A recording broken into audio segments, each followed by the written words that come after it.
శ్రీమాత్రే నమ. జై గురు దత్తాత్రేయ నమ. ఈ వీడియోలో మనం మేషరాశి వారికి 2025 సంవత్సరం మార్చి నెల మాస ఫలితాలు తెలుసుకునే ప్రయత్నం చేద్దాం. మరి మేషరాశి వారికి ఈ నెల ప్రారంభంలో 2 గ్రహాలు లాభస్థానంలో ఉండగా ఈ నెలంతా కూడా ఇంచుమించుగా ఒక అదృష్ట యోగంలాగా ప్రారంభం అవడం జరుగుతుంది. అంటే కామన్గా ఈ రవి శని భగవానుడితో కలిసి ఇంచుమించుగా మీకు మార్చి 15వ తారీఖు వరకు కూడా లాభస్థాన సంచారం వల్ల చాలా వరకు ప్రభుత్వ సంస్థల్లో కానీ ఏదైనా ప్రభుత్వ రాజకీయాల్లో ఉన్నవారికి ఏదైనా నామినేటెడ్ పదవి కానీ రావాల్సి ఉంటే ఈ సమయంలో మీరు ప్రయత్నం చేయడం వల్ల ఏదైనా ఒక అధికార పదవి వచ్చే అవకాశం ఉన్నది. అలాగే మీరేదైనా ప్రభుత్వ పథకాల కొరకు కానీ ప్రభుత్వ రుణం కొరకు కానీ ప్రయత్నం చేస్తే ఈ సమయంలో మీకు దానివల్ల ఫలితం ఉండే అవకాశం ఉన్నది. కొంతమందికి ఏంటంటే వారసత్వంగా వారి పెద్దవారి ద్వారా మీకు అంటే మీ తండ్రి గారితో తాతగారితో వారసత్వంగా మీకు ఏమైనా భూమి రావాల్సి ఉన్నా లేదన్నా ప్రభుత్వ పదవి రావాల్సి ఉన్నా ఈ సమయంలో మీకు అవి వచ్చే అవకాశం ఉందంటే మొత్తం మీద మార్చి నెల 15వ తారీఖు వరకు ప్రభుత్వపరమైనటువంటి సహకారం ఉంటుంది. అలాగే ఏదైనా చిన్నగా ప్రభుత్వ రంగ సంస్థల్లో ఉద్యోగ ప్రయత్నం చేస్తున్న వారికి కూడా ఈ గ్రహస్థితి అనుకూలించడం జరుగుతూ ఉంటుంది. అలాగే మార్చి 15 తర్వాత రవి ద్వాదశ స్థానంలోకి రావడం వల్ల అక్కడ ఉన్నటువంటి శుక్ర రాహులతో కలిసి ఉండడం వలన అనుకోకుండా కొన్ని కుటుంబ ఖర్చులు అయితేనేవ్వండి, పిల్లల విద్య కొరకు అయితేనేవ్వండి, సడన్గా మీ కుటుంబంలో ఎవరికన్నా అనారోగ్య కారణాల వల్ల అయితేనే చాలా వరకు ధన వ్యయం జరిగే అవకాశం ఉంటుంది. అలాగే ప్రభుత్వ అధికారుల నుంచి ఒత్తిడి ఎక్కువయ్యే అవకాశం ఉంటుంది. ముఖ్యంగా ప్రభుత్వానికి చెల్లించవలసినటువంటి GST, income tax, sale tax లాంటివి తప్పనిసరిగా చెల్లించవలసి రావడం కూడా జరుగుతూ ఉంటుంది.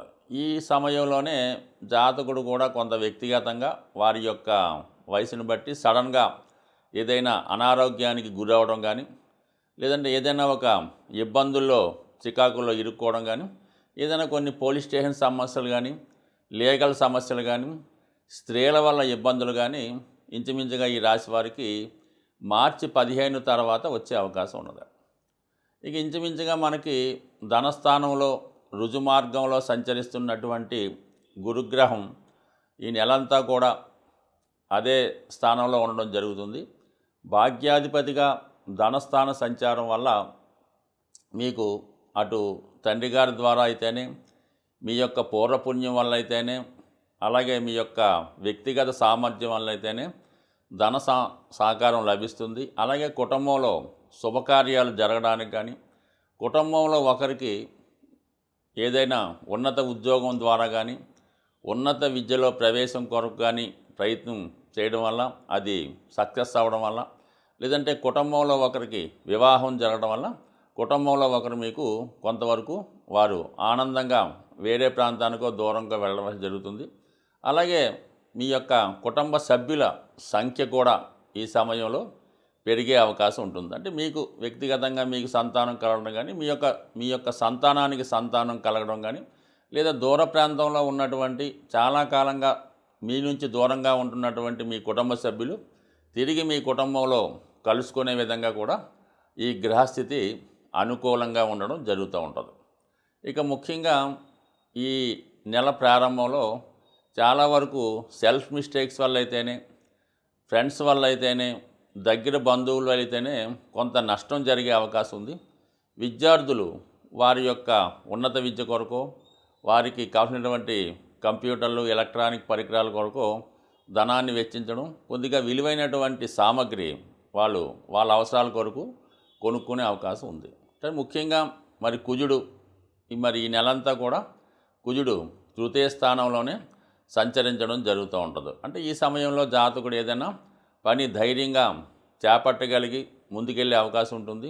ఎవరైనా ఏదైనా క్రీడారంగంలో ఉన్నవారు కానీ పోలీస్ డిపార్ట్మెంట్లో కానీ రియల్ ఎస్టేట్ రంగంలో ఉన్నవారికి చాలా వరకు ప్రోత్సాహకరంగా ఉంటుంది. అలాగే చిన్న చిన్న ఉద్యోగాల కొరకు ప్రయత్నం చేస్తున్న వారికి సాధారణంగా ఎవరి రికమెండేషన్ లేకుండా ఉద్యోగపరమైనటువంటి మార్పులు కానీ కొత్త ఉద్యోగ ప్రవేశం కానీ ఈ నెలలో కామన్గా మీకు లభిస్తుంది. అదే ఎక్కువగా ఇది మార్కెటింగ్ రంగంలో ఉన్న వాళ్ళకి, సేల్స్ డిపార్ట్మెంట్లో ఉన్న వాళ్ళకి, మెడికల్ రిప్రజెంటేటివ్స్కి, అంటే తిరుగుతూ చేసే ఉద్యోగాలు ఎవరైతే చేస్తారో వాళ్ళకి అనుకూలంగా వారికి కొత్త ఉద్యోగ ప్రయత్నాలు ఫలిస్తాయి. అలాగే రియల్ ఎస్టేట్ రంగంలో సెల్ఫ్గా చేస్తున్న వారికి కానీ, అలాగే మరి ఏదన్నా గనులు, భూములు, వైద్యం సంబంధించిన వారికి కూడా చాలా వరకు ఈ గ్రహస్థితి ప్రోత్సాహకరంగా ఉంది. అయితే ఈ సమయంలో ఏంటంటే ఏదైనా ఆదాయం కన్నా ఖర్చు ఎక్కువ జరిగే అవకాశం ఉన్నది. మనకి ధనాన్నిచ్చే స్థానాల్లో ఉన్నటువంటి గురువు, శని, రవి ఉంటే అదే వ్యయ స్థానంలో ఈ మార్చి 15 తర్వాత రవి, రాహువు, శుక్రగ్రహాలు అలాగే బుధగ్రహ ప్రవేశం వల్ల చాలా వరకు ఏదో ఒక ఖర్చు మరి జాతకుడికి రావడం వల్ల ఆదాయం కన్నా ఖర్చు ఎక్కువయ్యే అవకాశం ఉంది. కాబట్టి ఫైనాన్స్ విషయంలో బ్యాలెన్స్ షీట్ కరెక్ట్గా వేసుకుంటే మంచిది. అంటే కొంత ధనం బ్లాక్ అయిపోవడం కానీ, ఇతరుల చేతిలో ఉండిపోవడం కానీ, లేదంటే ఏదన్నా స్పెక్యులేషన్ ద్వారానో, ఎంటర్టైన్మెంట్ ద్వారానో, గ్యాంబ్లింగ్ వల్ల షేర్ మార్కెట్లో కొంత మనీ కూడా బ్లాక్ అయ్యే సూచనలు ఉన్నాయి. కాబట్టి సాధ్యమైనందుకు ఆర్థిక విషయాల్లో జాగ్రత్తగా ఉండండి. పరిచయం లేని వారితో ఎటువంటి లావాదేవీలు పెట్టుకోవద్దు. ఏదైనా మీ యొక్క వరకు వ్యక్తిగతంగా బాగుంది తప్ప ఇతరుల వల్ల నష్టపోయే అవకాశం ఉంది. కాబట్టి సాధ్యమైనంత వరకు ఇతరుల్ని నమ్మకుండా సొంతంగా దగ్గరుండి ఏ వ్యవహారం చేసుకున్నా చాలా వరకు సక్సెస్గానే ఉంటుంది. ముఖ్యంగా మన గ్రహాలన్నీ కూడా ఈ గోచారాన్ని, ఈ గ్రహాల యొక్క స్థితిని అనుసరిస్తున్న వారు ఉగాది రోజు అంటే మళ్ళా గ్రహాలకి కొత్త లెక్క స్టార్ట్ అవుతుందన్నమాట. ఆ రోజే మన కొత్త పంచాంగం ప్రారంభమవుతుంది.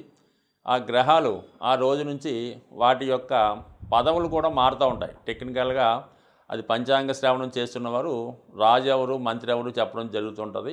అంటే మనకి ఏంటంటే కొత్త క్యాబినెట్ ఈ ఉగాది రోజే ప్రారంభమవుతుంది. కాబట్టి మరి విధి విధానంగా అందరూ పాటించిన విధంగానే ఈ ఉగాది రోజు మీరు కూడా మరి విధి విధానంగా ఉగాది పచ్చడి సేవించి ఆ రోజు మీరు చేయవలసిన ముఖ్యమైన కార్యక్రమం ఏంటంటే ఏదైనా గోశాలను సందర్శించండి. లేదంటే మీకు సమీపంలో గోవు కానీ, ఒకవేళ మీరన్నా గోవుని పెంచుతూ ఉంటే ఆ గోవుకి శుభ్రంగా స్నానం చేయించి, పశువుతో అలంకరించి, పూలతో పూజించి, చెరుకు గడలు లేదంటే చెరుకు సంబంధించినటువంటి దవ్వ అది ఆవుకి ఆహారంగా పెట్టడం. అది కుదరని వారు ఒక బెల్లం మొక్క చక్కగా మంచి కడిగినటువంటి ఇస్త్రాకులో కానీ, ప్లేట్లో కానీ పెట్టి విధి విధానంగా ఆవుకి పెట్టి ఆవుకి 3 ప్రదక్షిణలు చేయడం వల్ల ఈ ఉగాది మీకు చాలా ఐశ్వర్యాన్ని ఇవ్వడం జరుగుతుంటుంది. అంటే గోవే సంపద, అటు గోవుల వల్లే మనకి ఇవన్నీ కలగడం జరుగుతూ ఉంటాయి. కామధేనువు అంటే పూర్వకాలంలో సంపద అంతా కూడా గోవుల రూపంలోనే లెక్కిస్తూ ఉండేవారు. అందువల్ల ఈ గోవుని మీరు ఉగాది రోజు పూజించడం వల్ల సంపద, ఐశ్వర్యం కలుగుతుంది.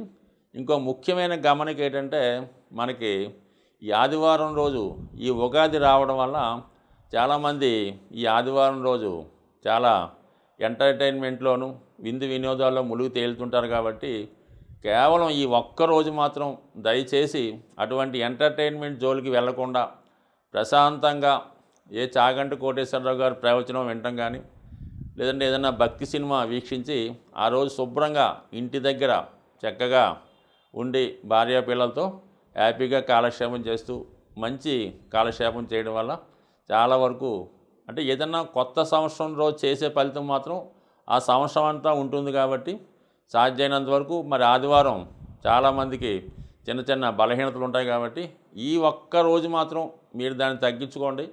సంవత్సరం అంతా కూడా మీరు ఆ శుభ ఫలితాన్ని పొందే అవకాశం ఉంటుంది. స్వస్తి.